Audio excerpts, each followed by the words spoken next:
How do we end up here? With the sleep-deprived Deborah cuddling up with a blown-up dummy that's not her husband. Why should Kevin go F himself? Let's break down Everybody Loves Raymond, Season 3, Episode 20. It all starts when Deborah made the horrible decision to cuddle up with her husband. And Dictator Ray thought they were gonna do more than just cuddling. He thought they were gonna get down and dirty. And when Ray realized it was his wife just wanting to get close to him, he was instantly annoyed. He even made an attempt on her life, but not wanting to deal with the paperwork, he decided to sleep on the couch. The next morning, poor Deborah woke up in bed alone, just to come downstairs to find out her husband was sleeping on the couch. And before breakfast, heck, even before a good morning, Ray started the day just lying to poor Deborah. Why am I down here? It's because I was reading a book. Okay, I wasn't reading a book. I was watching the Naughty Channel. You know what? Whatever. But that wasn't gonna slide because poor Deborah knows her husband of 9 years, the father of her 3 kids. So what's really going on?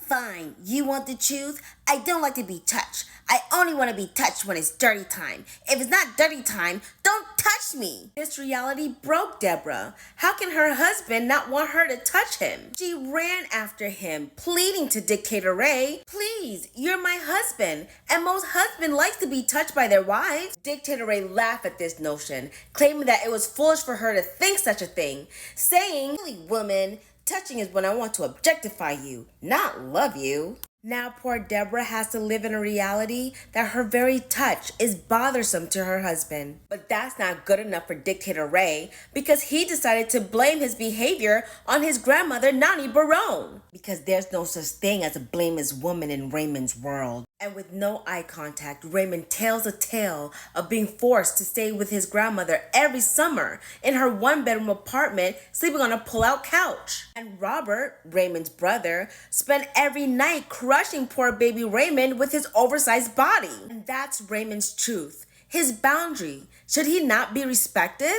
Well, Deborah decided to respect Raymond's boundary and vowed to never touch him against his will. It's the next morning, and Deborah kept to her word and kept her hands to herself. However, she's obviously exhausted not being embraced by her husband. But Raymond was cheerful this morning, being able to sleep as if he was single again. But when he realized that there was no coffee, he demanded an explanation from Deborah. Poor Deborah explained how exhausted she was and drank all the coffee. But instead of making more coffee, Dictator Ray decided to go across the street to Mommy's house where he'll always find what he needs. Then suddenly, Robert, Ray's brother, showed up to find an exhausted, untouched, love-deprived Deborah. Then Deborah misplaced her anger and put it on Robert, explaining that it was because of him that her husband won't touch her. Then Robert, being able to calmly diffuse the situation, explained to Deborah that their grandmother had a huge home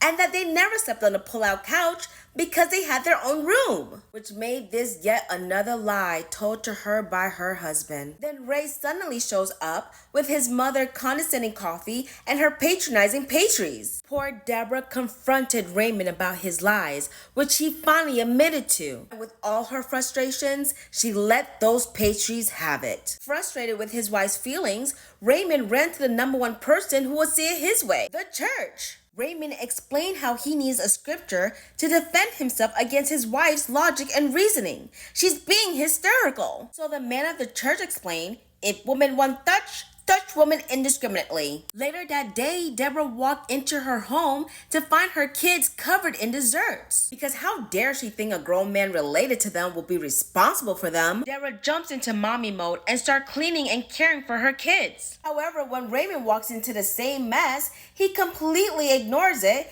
and start giving Deborah the affection he thinks she wants. Now we have a confused Deborah who's cleaning up after her kids being harassed by her husband. Deborah had to explain to Raymond that she doesn't need to be touched right now, but needs help cleaning after the kids. Raymond explained that that was a woman's job, and his job as a man is to give his wife the affection that she was begging for. However, that night, when Deborah thought it was safe to cuddle up with her husband, Raymond made it clear that that touchy stuff was a daytime activity, leaving Deborah to cuddle up with another hot air-filled dummy.